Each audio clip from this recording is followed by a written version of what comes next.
Ini 3 pertanyaannya beda dengan tema. Yang pertama, apa saja tips agar kita bisa termotivasi untuk mau menerima ajakan ta'awun dalam pendidikan? Yang kedua, bagaimana cara bermuamalah dengan RT dan RW di tempat kita tinggal? 3, apa nasihat untuk orang tua yang punya anak usia puber? Nomor 1 dan nomor 3 ini harusnya digabungin, karena nggak bisa dipisahkan ini. Nah, jadi pendidikan, terutama pendidikan anak, bisa kita katakan tugas terberat kita. Ini bisa kita katakan tugas terberat. Kalau dibandingkan tugas-tugas yang lain, ini paling berat pendidikan anak. Dibandingkan kita ta'awun mengumpulkan dana untuk pembebasan tanah, lebih berat dibandingkan kita ta'awun untuk mendirikan sebuah masjid atau ma'had. Lebih berat daripada kita bekerja mengumpulkan uang. Lebih berat dibandingkan kita beribadah, sholat, puasa maupun zakat. Lebih berat daripada haji. Karena apa? Pendidikan anak itu dia kompleks. Bukan cuma satu faktor, tapi banyak faktor yang harus kita lakukan, harus kita perhatikan. Dan pendidikan anak masanya pun sangat panjang. Sejak anak itu belum dilahirkan. Kalau konsep pendidikan anak menurut Islam kan begitu. Tidak hanya dimulai dari usia dini atau pra. Ya. Ketika anak usia 2 tahun, 3 tahun, ya, ada yang PAUD, dulu kan SD, terus ada PAUD, ada yang sebelumnya lagi. Kalau dalam konsep Islam, pendidikan anak itu sudah dimulai dari sejak anak itu belum dilahirkan. Bahkan konsep pendidikan anak di dalam Islam itu dimulai sejak seseorang itu akan berumah tangga. Sejak seseorang itu akan berumah tangga. Kita sebagai kaum laki-laki sudah diarahkan oleh Nabi Muhammad SAW untuk mencari istri yang punya kualifikasi mendidik anak.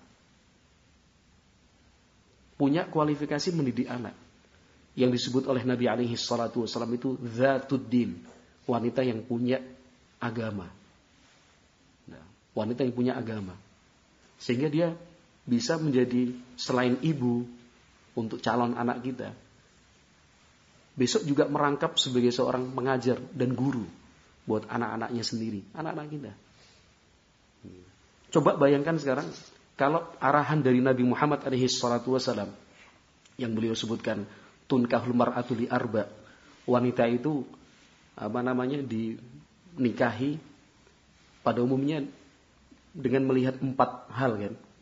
Ya, hartanya, kecantikannya, parasnya, kemudian nasab garis keturunannya, lalu agamanya. Nabi mengarahkan pilih yang punya agama. Taribat yada, kamu gak akan rugi, kamu akan sukses. Sekarang coba bayangkan si A menikah, ya, berkeluarga udah, suami istri. Istrinya nggak punya kualifikasi dan kemampuan dalam mendidik. Ketika Allah karuniakan anak buat mereka, akhirnya ada masa yang harusnya anak itu terdidik kosong misalnya. Kosong. Dari anak itu dilahirkan sampai anak itu usia 4 tahun, 5 tahun. Kalau umumnya pendidikan kita kan begitu ya. Prateka 4 tahun kan udah ada prateka ya. Nggak tahu di sini ada prateka nggak? Ada ya. Ya PAUD itu kan 4 tahun ya. Jadi ada kekosongan masa pendidikan anak dari anak itu dilahirkan sampai usia 4 tahun. Karena anggapan bahwa pendidikan anak itu ya mulainya dari prateka itu dari PAUD. Padahal dari anak itu dilahirkan bahkan ketika masih dalam kandungan sampai katakan 4 tahun. Ketika lembaga pendidikan kita menyiapkan tahapan pendidikan di usia itu, harusnya sang ibu ini yang paling sering berinteraksi, yang paling banyak waktunya bersama dengan anak-anak, mampu mendidik. Harusnya demikian. Itu konsep pendidikan anak dalam Islam sudah direncanakan jauh dan lebih matang. Nah, lebih matang.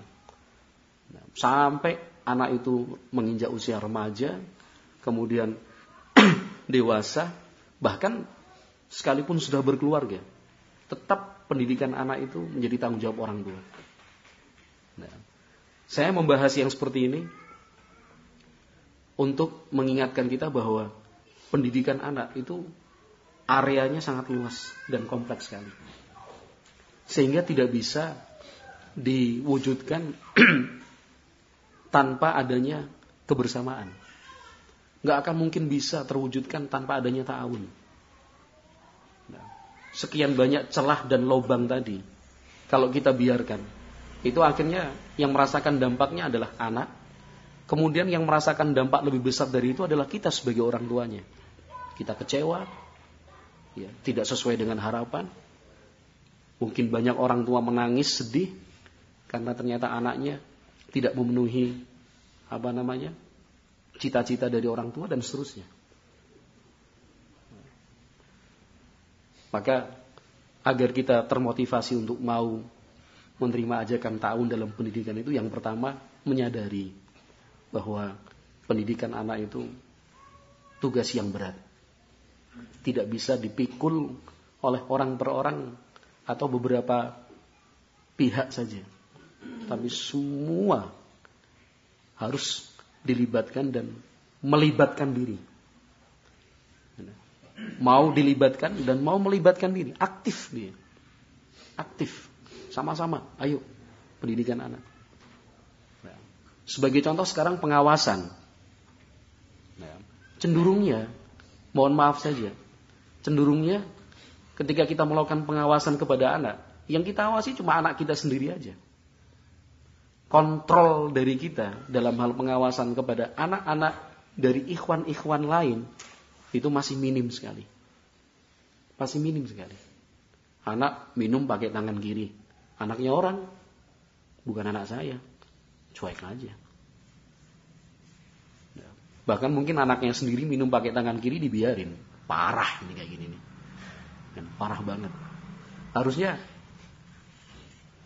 anak saya, anaknya ikhwan-ikhwan, kalau kita bicara dalam komunitas salafiyin ya, kita batasi aja. Kita lihat anak-anak salafiyin, ya kita punya rasa tanggung jawab untuk seluruhnya. Ada anak minum, makan tangan kiri, ya kita ingetin. Giliran anak kita yang makan, minum menggunakan tangan kiri, ikhwan yang lain yang diingetin. Ini satu contoh aja. Pada poin pengawasan. Ya kan? Pada poin pengawasan. Belum lagi nanti pada poin pembinaan, ya, poin pendampingan. Nah, jangan kita cuma berpikir anak saya aja. Ya nggak akan jalan seperti itu. Nggak akan jalan seperti itu.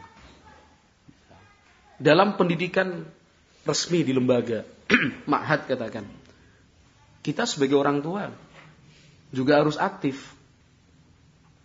Harus aktif. Jangan hanya tanya, ini kok anak-anak jam belajar malah main. Ustadznya kemana nih? Libur aja. Titik. Gitu. Keliru. Harusnya kan dia berpikir, wah anak-anak lari-lari main padahal jam belajar nih. Ustadznya mungkin gak ada. Udahlah, saya aja yang masuk ngawasin mereka. Kan itu. Nanti gak usah khawatir, waduh ini nih nyerobot amanah orang nih. Kan itu. Itu bukan tugas saya. Atau misalkan merasa, waduh saya gak mampu nih untuk mendidik anak. Itu akan terjadi ketika semangat ta'awun kebersamaan itu belum terwujud. Tapi kalau kita bisa mewujudkan semangat ta'awun dalam contoh tadi, misalkan ada satu kelas anak-anak lain kemarin ini, yang lainnya masuk di kelas, kita datang, loh kemana nih? Ya kita masuk aja, udah anak-anak masuk. Kita terpanggil, ya kan? Kemudian pengurus di sana tidak akan tersinggung. Antum siapa? Ngatur-ngatur kelas anak. Udah antum aja yang jadi ustadznya. Gitu. Itu nggak akan terjadi ketika semangat kebersamaannya sudah terwujud. Kita udah sama-sama paham, kita kan saling bantu. Saya lihat anak-anak main-main ke jalan raya, daripada mereka tidak terkondisikan, ya saya ajak mereka ke dalam kelas. Dan itu kalau terwujud luar biasa. Alhamdulillah. Jadi itu justru tips yang paling penting. Kita punya kesadaran bahwa dalam pendidikan anak itu harus melibatkan semua pihak. Mengurus ustadznya, kemudian orang tua, anak-anaknya sendiri, tetangga, dan seterusnya. Harus melibatkan diri. Karena apa? Yang membuat kita termotivasi adalah berita dari Nabi Muhammad SAW bahwa harta kita yang sesungguhnya diantaranya adalah anak yang soleh. Investasi jangka panjang. Ya, investasi jangka panjang. Walaupun sudah meninggal dunia si orang tua, pahalanya akan terus mengalir. Ya kan? Kenapa? Nabi mengatakan awaladin salihin yadu'ulah. Ketika Nabi mengatakan tiap orang ketika meninggal dunia itu, maka pahalanya akan terputus, amalnya akan terputus kecuali 3. Salah satunya adalah anak soleh yang selalu mendoakan kebaikan untuk orang tuanya. Sekarang antum tinggal di perumahan sini. Ada sebidang tanah luasnya 100 meter persegi. Sekarang 1 meter berapa rata-rata per meternya? Di sini. Komplek ini 2 juta. 2 juta ya. Ada satu bidang tanah dijual 100 meter persegi. Sama yang punya langsung ditawarin ke kita, "Mas, dibeli aja Mas tanahnya per meter 100.000." Suratnya sudah atas nama saya. 100.000 aja per meter. Serius ini. Buat masnya aja. Kalau misalkan antum nolak, antum akan dibilang apa sama orang? Gila. Ada tawaran loh. Ya, tawaran 100.000, 100 meter persegi.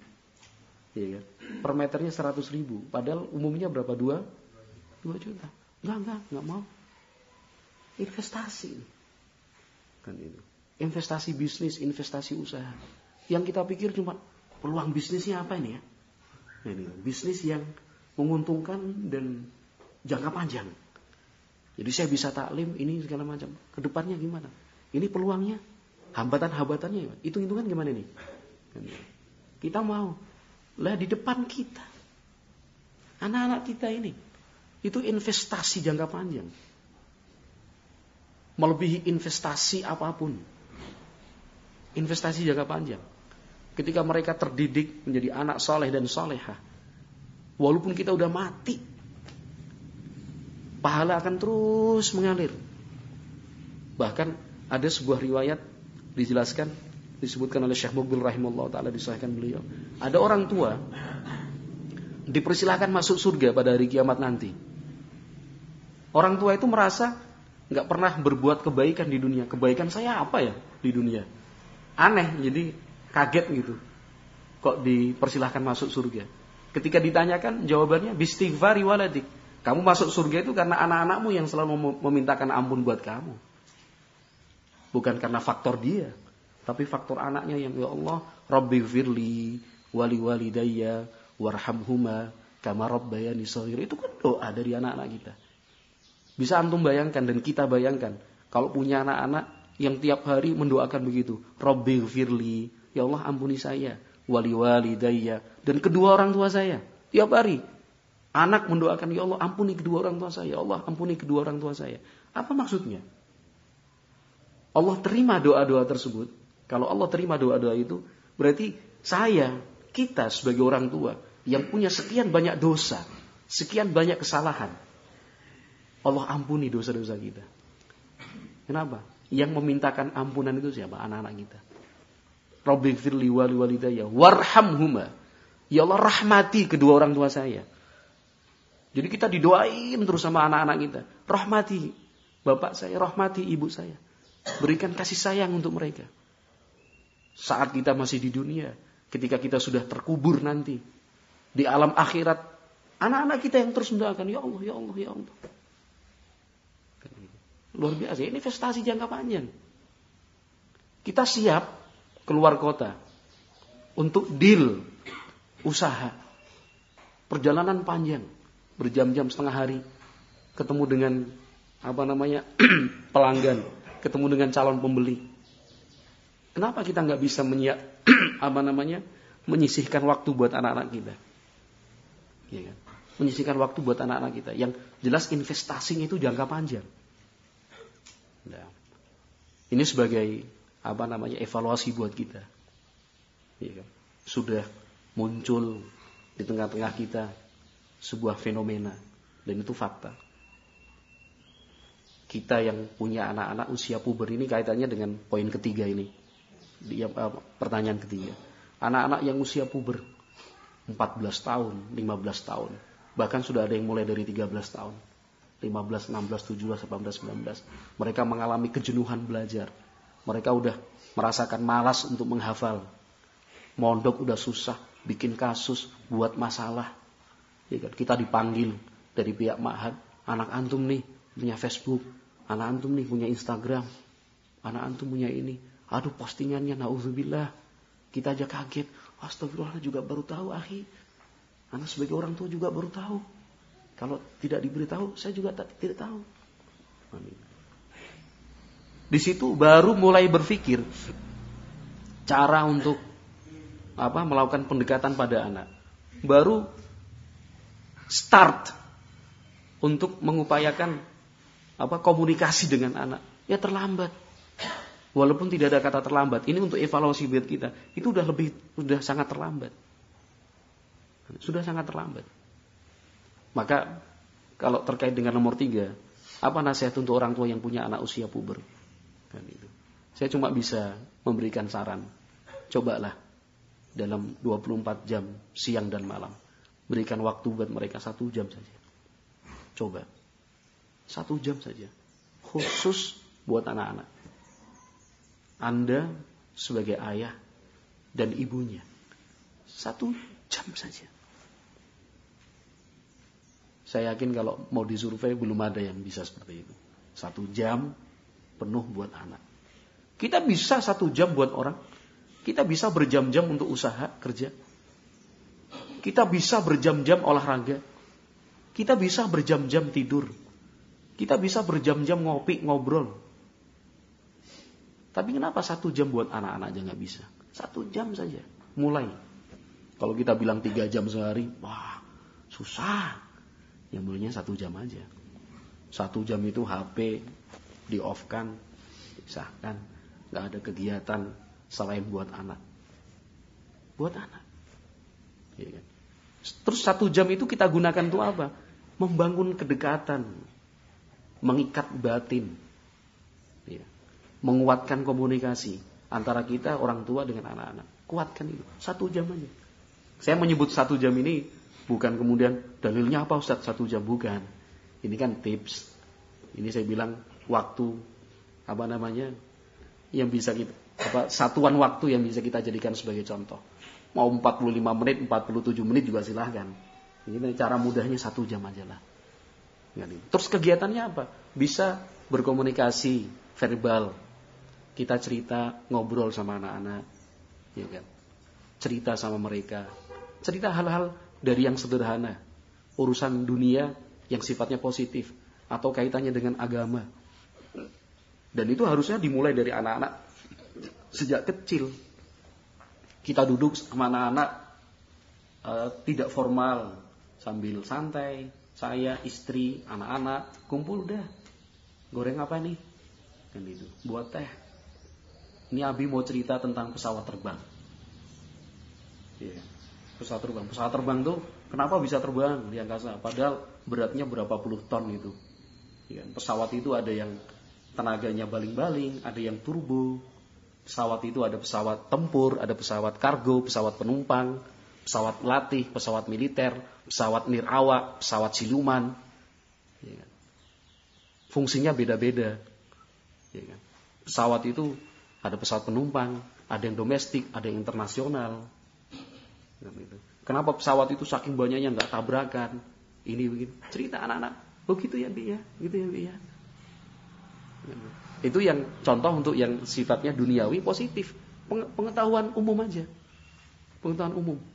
Kan itu. Cerita tentang kuda, cerita tentang apa? Yang bisa kita ceritakan. Kita sebagai orang tua harus merangkap sebagai guru dan pengajar dong. Kalau kaitannya dengan agama, kita cerita tentang perang Badar. Buat anak-anak kita. Kita cerita tentang Rasulullah SAW yang hijrah dari Mekah ke Madinah itu persiapannya gini. Anak dengerin. Oh gitu ya Bi ya? Iya. Gitu. Abu Bakar, sahabat Nabi mau berangkat hijrah, tapi sama Nabi ditahan. Jangan Abu Bakar. Nanti kamu yang nemenin saya. Yang lain dulu aja, nggak apa-apa hijrah. Abu Bakar nyiapkan kendaraan 2. Bekal kering udah disiapin. Jadi kalau sewaktu-waktu Nabi perintahkan hijrah. Dan itu. Malaikat Jibril turun menyampaikan supaya berangkat hijrah. Karena orang-orang Quraisy sepakat untuk membunuh kamu. Siang hari panas, terik. Ketika orang itu malas untuk keluar dari rumah, situasi sepi. Siang hari panas. Panasnya luar biasa kan Mekah itu. Rasulullah keluar dari rumah menemui Abu Bakar As-Siddiq di rumahnya. Orang nggak tahu, nggak ada yang lihat. Abu Bakar, sudah tiba saatnya kita hijrah. Siapkan segala sesuatunya. Nanti di akhir malam kita berangkat. Abu Bakar udah nggak, aduh sebentar Rasul belum siap nih. Nggak ada, disiapin semuanya udah sebelumnya. Dan itu siap. Malam hari Rasulullah tidur di rumahnya. Orang-orang utusan dari tiap-tiap suku dan kabilah tadi udah mengepung rumah Nabi. Tapi Nabi perintahkan sahabat Ali, kamu tidur di sini. Dan di atas ranjangku. Rasulullah keluar di akhir malam. Mereka tertidur. Nggak tahu apa-apa. Rasulullah ke rumahnya Abu Bakar. Setelah itu melalui pintu kecil di halaman belakang rumah Abu Bakar. Beliau berdua berangkat 180 derajat arahnya dari kota Madinah. Naik ke atas gunung Thaur. Cari gua kecil di situ, gua Thaur. Makanan minuman yang mempersiapkan Asma udah disetting. Kemudian putra laki-lakinya tugasnya mengumpulkan dan mencari informasi di Mekah. Kalau malam hari anaknya yang laki-laki naik ke atas gua sambil bawa makanan menyampaikan informasinya gini, kondisi Mekah gini, orang-orang Quraisy gini.